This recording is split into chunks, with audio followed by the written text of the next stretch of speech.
This Spanish festival absolutely could not happen in the US.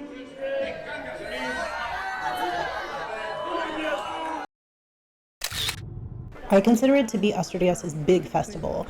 Think Tomatina in Valencia or the running of the bulls in Navarra. It's even recognized by UNESCO as a World Heritage Tourism event. While I was there, I started to realize that the US could never have something like this. Yes, the states could have concerts, it can have events, it could have festivals, for sure. But the states could never have an event that's so chaotic and safe all at the same time. There were so many things that happened at this festival that made me realize this, so let's talk about them. Let's start with how Americans would participate in this event. It would be more like an activity. Maybe you want to go so you can join in the race. You would do the canoeing or you would do the kayaking, right? It's something that you would do for your bucket list. It's like when Americans come to Spain, they want to join in all these festivals because they want to say, I ran with the bulls or I threw tomatoes and things like that. This festival would be some sort of sporting achievement. It would be some feat of athleticism.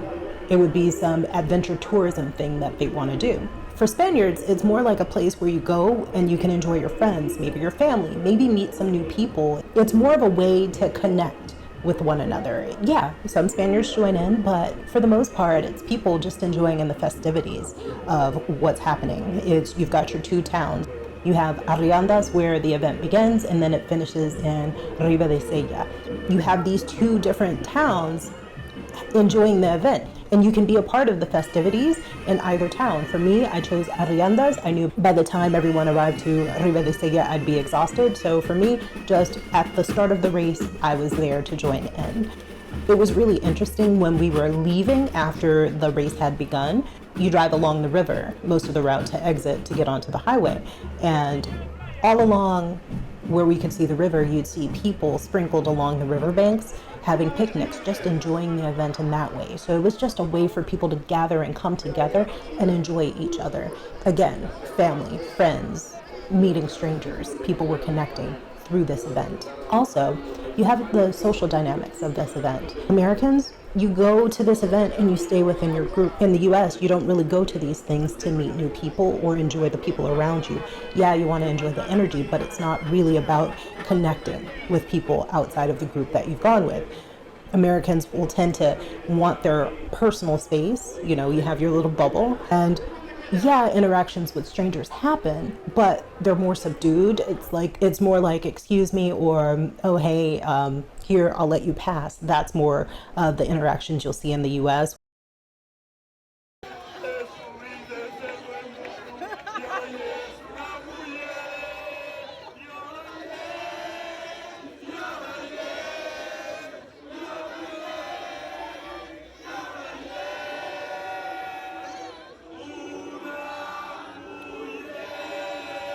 We were seated on this slope trying to see the descent into the river.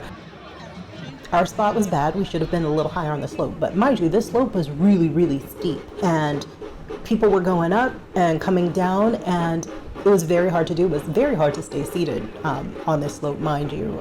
It was a full body workout. In the end, I was sore. I should have stretched after this because I was sore for 2 days after. But on this slope, people were coming down with their drinks and they would spill on other people. In the US, I think if something like that were to happen, there's a high probability that it could lead into a fight. Whereas in Spain, it's like, oh, excuse me, I am so sorry, pardon. But everybody keeps it moving. We're all enjoying this event together, and the worst thing for this event would be a fight. And people aren't of the mind, the first thing, pulling up fisticuffs. No, we're just enjoying ourselves. And let's enjoy all of this together, these festivities, right? There's an actual saying about this event. It goes like this: El defensa es más que una carrera, es una fiesta. meaning it's more than just a race, it's a party. Like, we get to enjoy each other. You're gonna see drinking. People are walking around with open containers. Hell, I saw kegs moving around on some of these floats during the parade. People walking in the grassy areas with their own beverages, alcoholic beverages. And mind you, this is well before noon. It was a good time. People were singing, they were dancing. It was all about the joy and the energy. Coming from the States, events like that, it's generally people enjoying the energy of other people, just kind of standing aside and enjoying it and pulling from the energy. Whereas in Spain, you really feel like people are putting as much energy in as they're taking out of these events.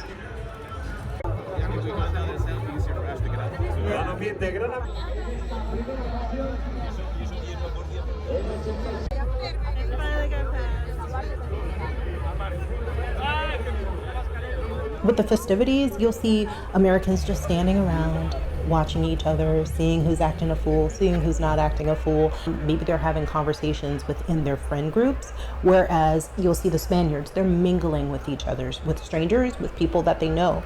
They're making new friends, they're chatting. We were queuing up for the parade, and the people next to us, we were having a good conversation. It's one of those times where someone reaches over and asks my husband where he's from, and he's like, I'm from Aviles. He is from Aviles, but he's been outside of Spain for so long that he has an accent. But that leads to cool conversations about his experience living abroad, and some conversations will lead to other conversations, and it's just a good time. Instead of just waiting around for things to begin, you're having conversations, you're sharing energy with people, with each other.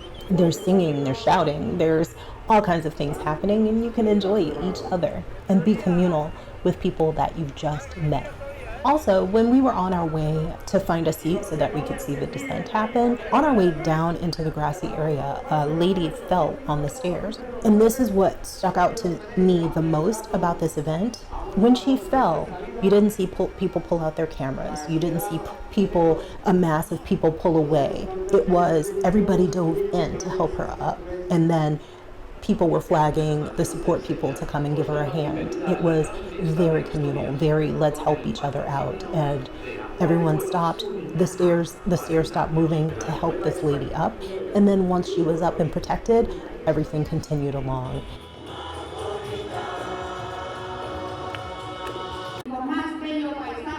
While at the event, yes, people filmed, many people filmed. Hell, my job is to film these events so that I can share them with you. But even though people were filming bits and pieces, they were still engaged with each other. The idea wasn't to focus on getting that Instagrammable moment or just focus on showing other people look how good I have it, or look what I'm up to. You wish you were here too. No, it was being a part of it and enjoying the moment with the people that were around you. Those little things really solidified it for me that something like this couldn't have in the US. Yeah, they can have festivals, yeah, we can have concerts, but it's not the same. I can truly say that I appreciate the experience here in Spain. It's a different level of enjoyment. You get to be a part of it.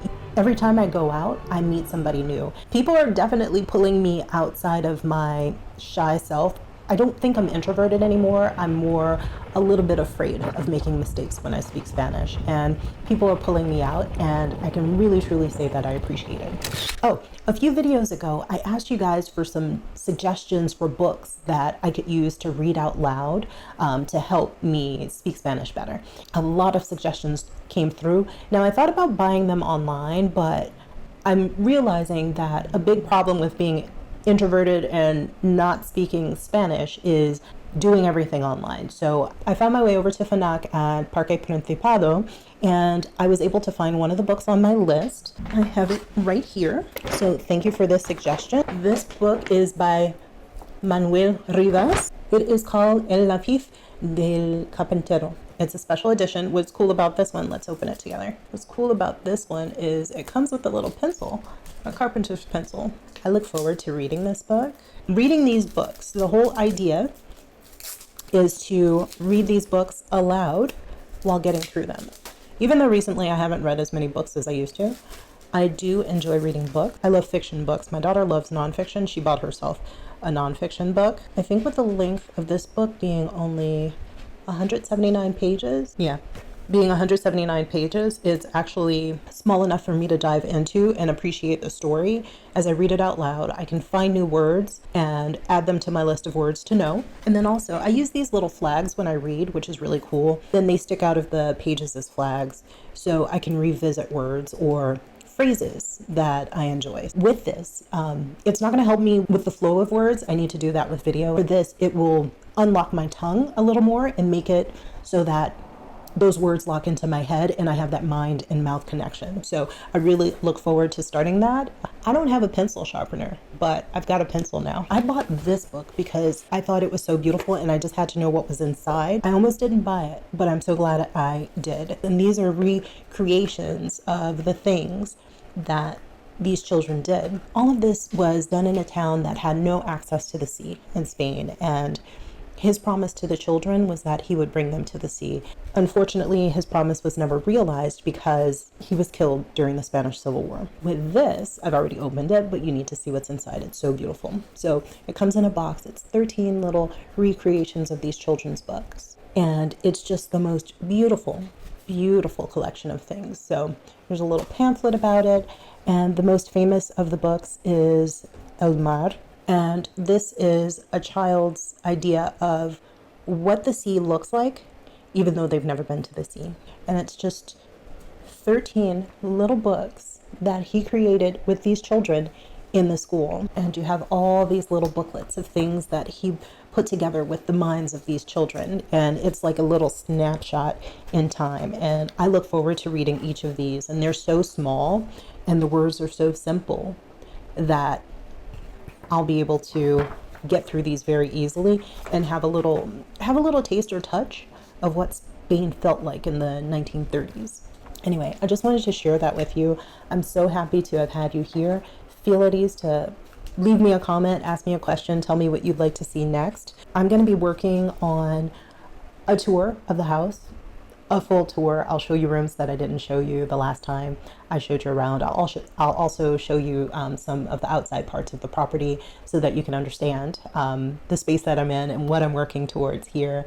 Subscribe if you're interested in knowing more, and give this video a like if you enjoyed it. Living in Spain has given me the opportunity to share these unique experiences and perspectives with you, and I hope that you come along with me.